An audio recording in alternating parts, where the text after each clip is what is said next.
From South London to the Stretford end, Home of unapologetic United talk. welcome back to Peckham Reds. Hey!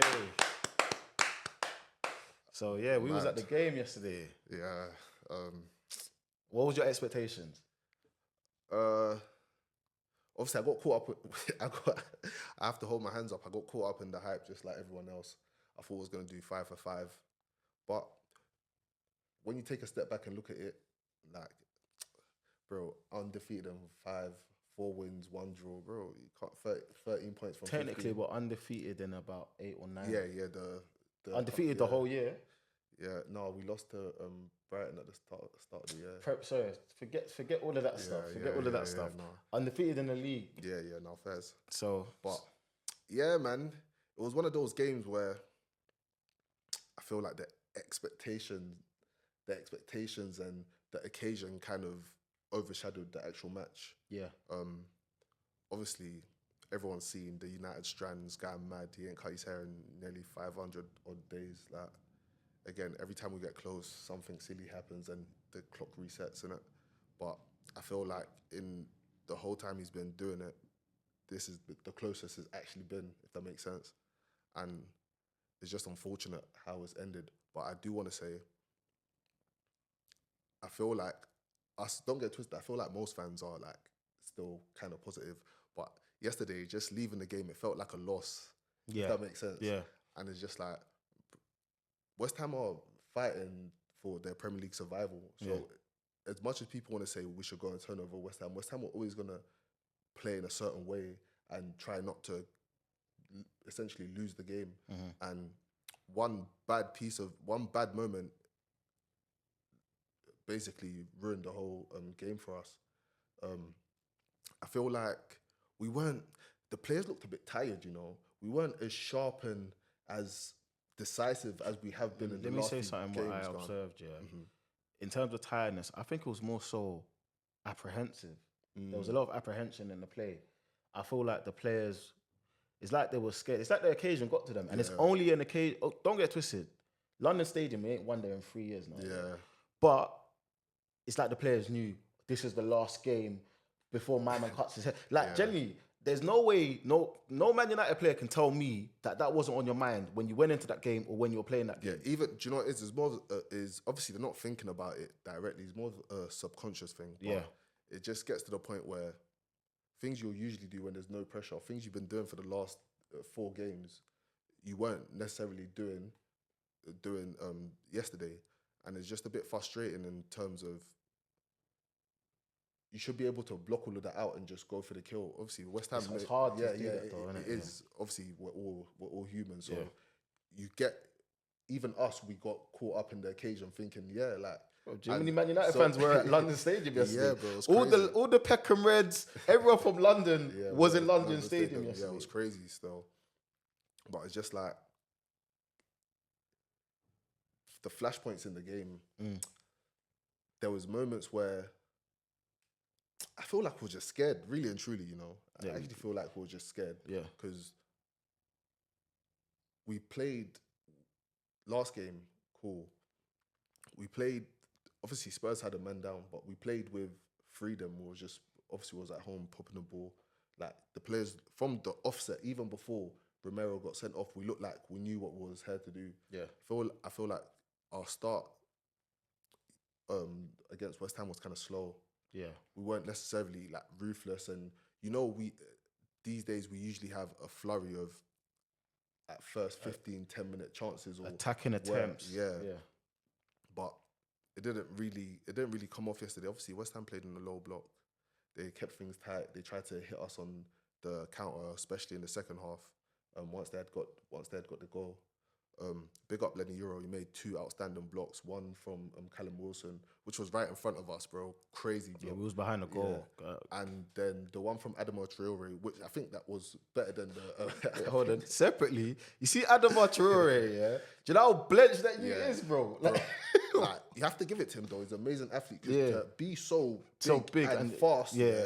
Crazy. Yeah. Actually crazy. But I feel like the second block was crazy because... People are forgetting we caught life with that Lamen save from Callum Wilson as well. Yeah, 100%. And even Because that would have made it 2-0, game done. But even before then, Wan-Bissaka cleared the ball off the line. Oh yeah, when Like, we bro, could have gone 1-0 up. Wan-Bissaka, every time he comes up against United, it's like obviously I get it, like your ex in it, but it's like he has a point to prove, bro. But do you know what? Do you know why he has that point to prove? Because he could argue that he should have never left in the first place. Yeah, no, 100%. He can even argue that he's better than Dallo, bro.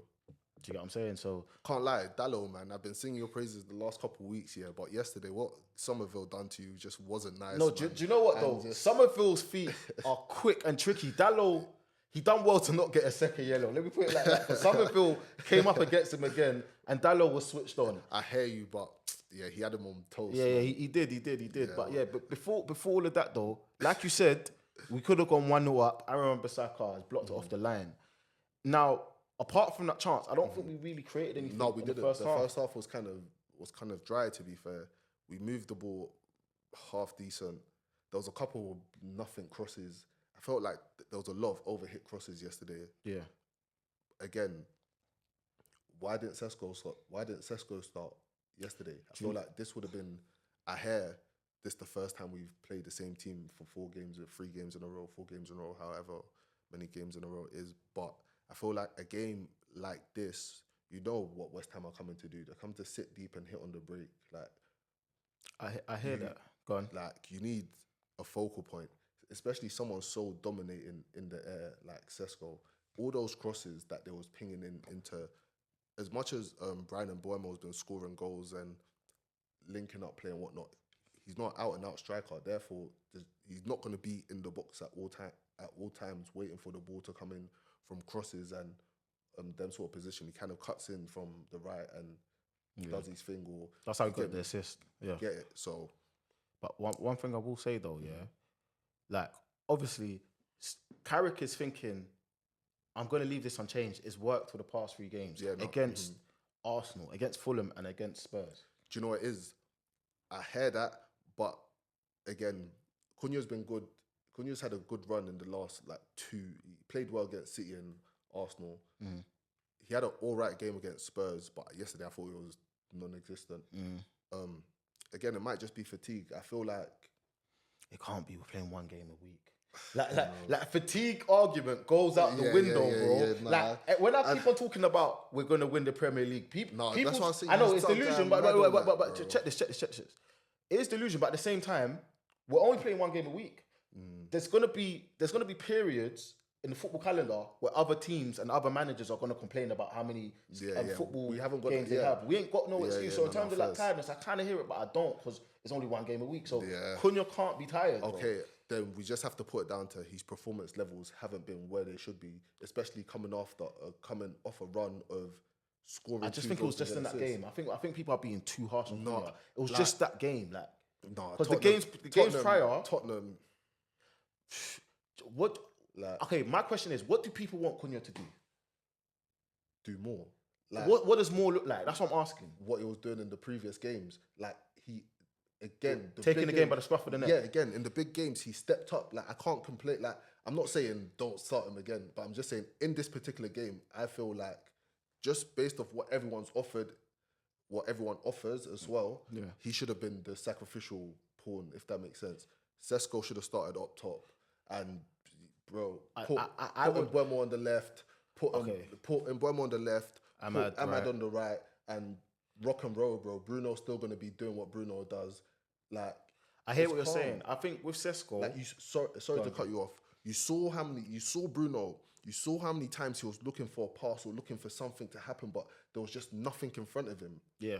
No, I hear you. That's just no fault of Brian Mbeumo's, but obviously we know his style of play, and West Ham are set up to kind of nullify that, if that makes sense. Yeah. We saw his assist came from the one time he had a little bit of space to do something. Yeah.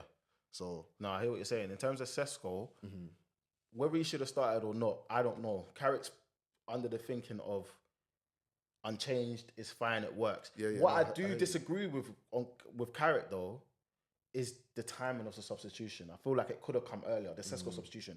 But also, you mentioned focal point earlier.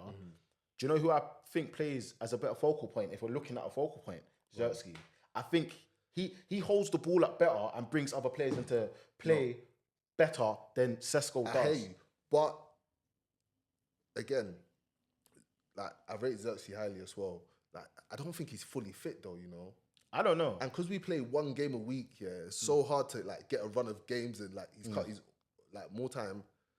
He's for lack of better words, he's out of favour in it. So he's not going to be starting games more. He's going to be coming off the bench. It depends who he plays, but I don't think he's a starter at the moment. You know, like yeah, maybe not. But as in like, this is where tactically you got to look at it. Like you said, West Ham, they're probably going to low block. To be fair, they gave us respect to do the low block thing anyway.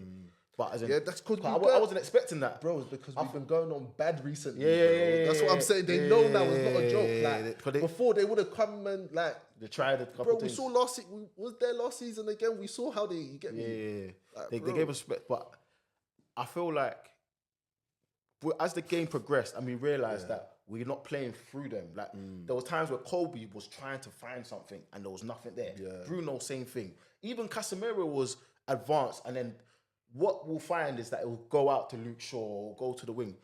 When you're noticing that, okay, cool. These men want to cross the ball because they're not finding any joy in the middle. Yeah, that's when you bring on your Sesko, and I feel like he should have done that much earlier. One thing I will say though, Kobe Mainoo's ball for Casemiro's disallowed goal was wicked, bro. Yes, bro. Like, it's unfortunate. Like you can't score with your hand anyway. I know it was his knee as well. I looked at the replay again today. Jolting. It was his knee, but yeah, but it was like. They said I'm nitpicking, jolting. Man. But do you know what? Like, and that's the thing. The goal and the disallowed goal came from crosses. Yeah. So and who's better? Who do you want in the box in that situation? Sesko. You even saw like excellent finish. That's just striker's instinct. Yeah, that's instinct. That he didn't even think about it. That's just literally. Yeah.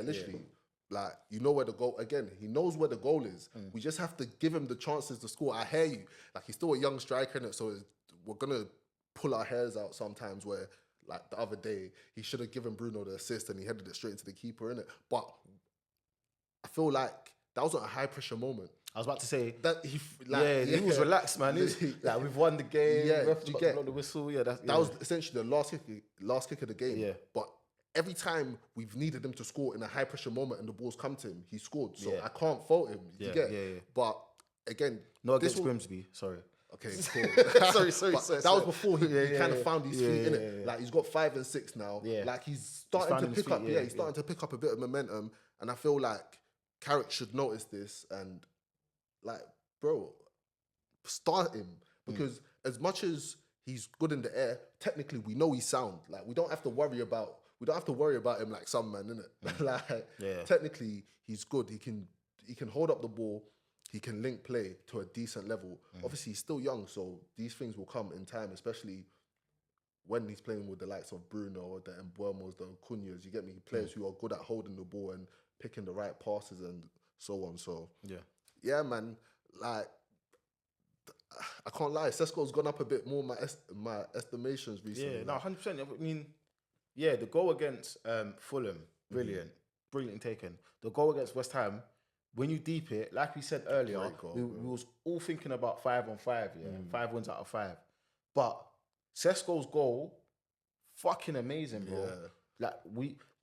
Like it stopped what could like 1 point is better than none, innit? Yeah, 100%. So if we stand back and just look at it from a purely like footballing aspect, bro, 13 points from 15 is amazing. Yeah, it is. Like, it is. if you told us, would we take this at the start of the month? Like, we would have bitten your hand off. You get it? Yeah. So, bro, big up United Strand. Hopefully he cuts his hair someday soon, innit? Because, again, we all want our team to go on mad runs and just win every game we play in it. But obviously, we're just not at that point yet. So, it's like, I don't want his hair to overshadow the progress the players and the clubs, maybe not club, but the players are actually making in this moment in time, if that makes sense. Because, bro, if this was at the start of the season, it would have been a win, loss, draw, a win. Do you get it? Before we lost again. So it was highly inconsistent. At least now we found a level of consistency, whereas, cool, even when we was going into the last minutes of those games, 7 minutes of extra time was a bump, by the way. But Sorry, what's that? But you know what? Carrick is Fergie's child, isn't it? yeah, bro? this is what happens when, like, again, the media, the Premier League, everyone's so biased to United when they like who's in charge. Yeah. Like, if you've noticed the influx of the Premier League posting things about United. And That's all a of these United things, fan page, bro. yeah, TNT. Like, at this point, I'm all seeing different 3D animations for the goals we're scoring against Arsenal. I say, it's yo, getting this ridiculous. is crazy. TNT, everybody, bro. We are the biggest over club in the, I hear in the it, country. but again, is a lot more positive now. Yeah.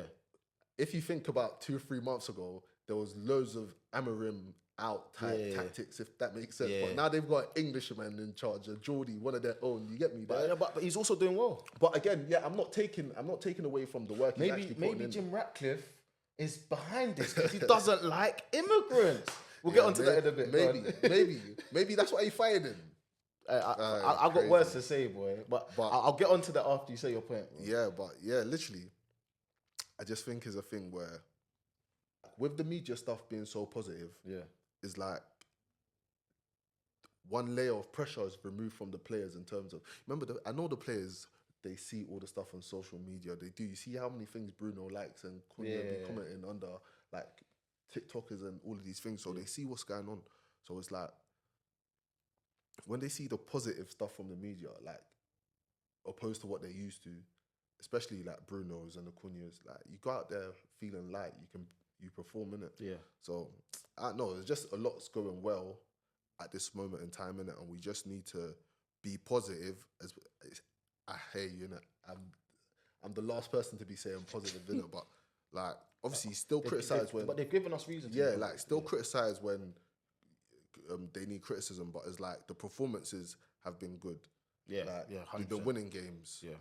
It's like, if they continue like this, we haven't got nothing. Even if we lose a game and the performance level is high, they've built a little bit of credit where we can say, like, it's just unlucky. Does that make even sense? if we lost yesterday, it would have been annoying, but it wouldn't have been anger. Yeah, Do you know what I mean? yeah, and that's mad because the draw felt like a loss, and I was kind of pissed off. But if we actually lost, it would have been like, no, fair dues. We actually tried. You know what I mean? Yeah, it's a bit weird, but such is life sometimes. Yeah, but big up Lenny Euro, because him and Lamens are the reason why we didn't lose yesterday. Sesko, big up Sesko. Yeah, and Sesko obviously as well. But anyway, without further ado, the floor's yours, my boy.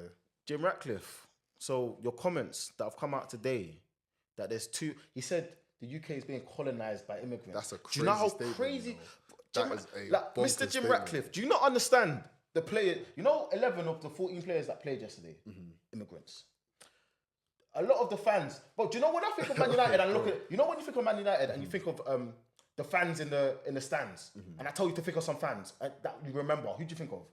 Immigrants, Chinese people, like Indian people. Okay, like is there specific?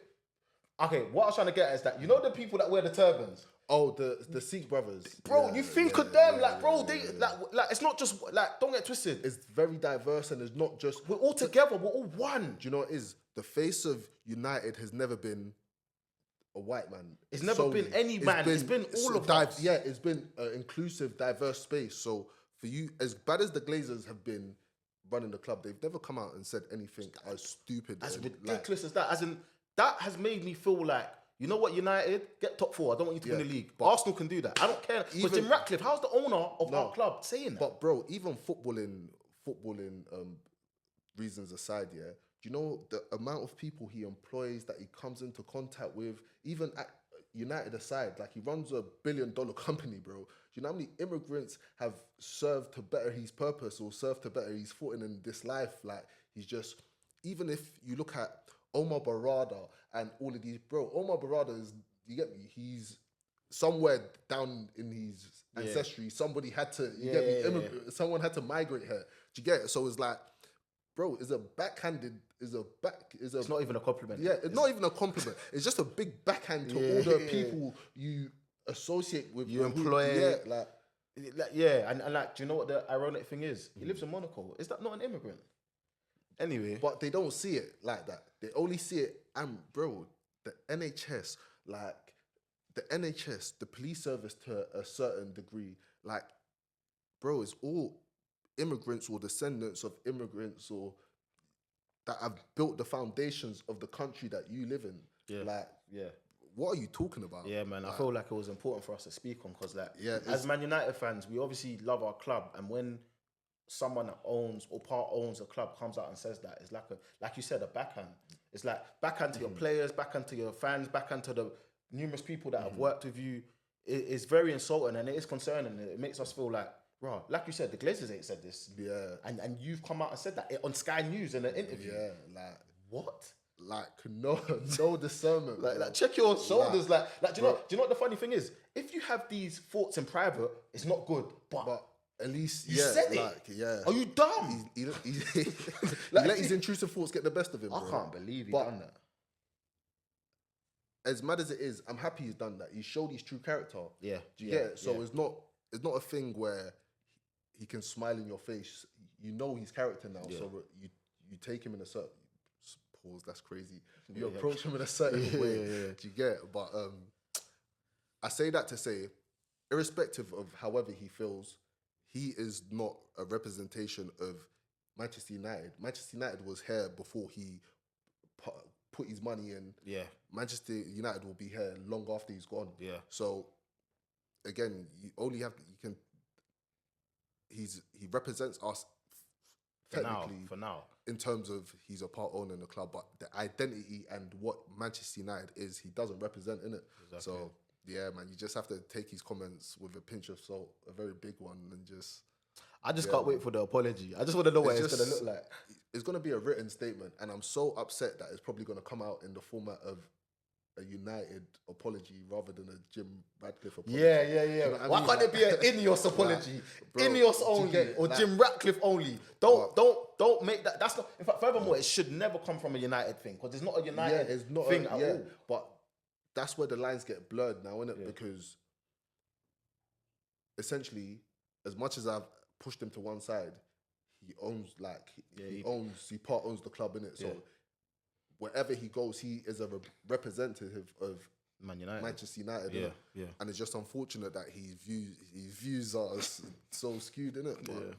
But to each their own, man. But God doesn't like nasty, bro. So, bro. Yeah. Hopefully the players, they're gonna hear that. Yeah, but one thing I can say about the players, they'll definitely put that to one side and just crack on with football. You don't have to like your boss to they love the club. Yeah, The club comes over him. Again, like I was saying, the people who truly love the club and have been at the club on all of these things they'll feel aware about his comments, but it won't impact how they feel about United. Yeah. Because he, as much as he owns the club, a part of the club, should I say, he's not a representation of what United is. Sorry, do you know what I've just did? He's racist. Do you think Rashford has been going through it because of his race? Like, do you think when I deep it, the Rashford? Sorry to bring Rashford again. That might not be just footballing reasons. Like when you strip back. No, do you know what it is? The only reason why I disagree with that because it's not only Rashford that hit the door, man. Garnacho, all of these players is just. And that wasn't... Garnacho was warranted. I don't think Rashford was warranted. No, but Rashford wanted out himself anyway, so it's a two-way... Yeah, but a man's going to want out when the situation has been made horrible for him. And the situation has been made horrible for him from a guy who's now said immigrants are colonising the UK. That was more an Amorim thing, though, bro. Let's be real. It was more footballing reasons, but it was... Obviously, they wanted to get... Who did Amorim ice out? He iced out Rashford, Anthony... Okay, a few man, bro. Okay. Rashford, Anthony, Garnacho, bro. Malacia was out there. Sancho, bro. It's not. That's what I'm like. Let's not create the fake narratives. Let's not create the fake narratives, innit? Yeah. Like we know the Rashford thing. Even before Ineos was here, we saw how Rashford would get, bro. One season he'll score 20 goals, 20 plus goals. The next season he'll score 4, bro. Maybe 4 is mad, but he'll score 6 or 7, innit? We've seen the highs and lows of Rashford, so let's not push it into agenda. Fair enough. I hear you. Don't get me wrong. At the same time, they probably did want him out from a financial standpoint. Mm-hmm. But if Amorim wanted to keep him, he'll still. If he wanted to stay and Amorim wanted to keep him, he'll still be at the club, innit?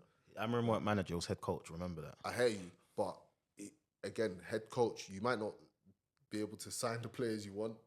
But you can still advise on the players that you have. You can.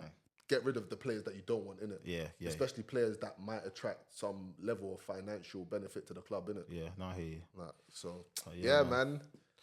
That was a good discussion, man. Yeah, just... I Bun Radcliffe. Glory United, man. Yeah, man. So, yeah, that's the end. Make sure to like, comment, subscribe. Peace.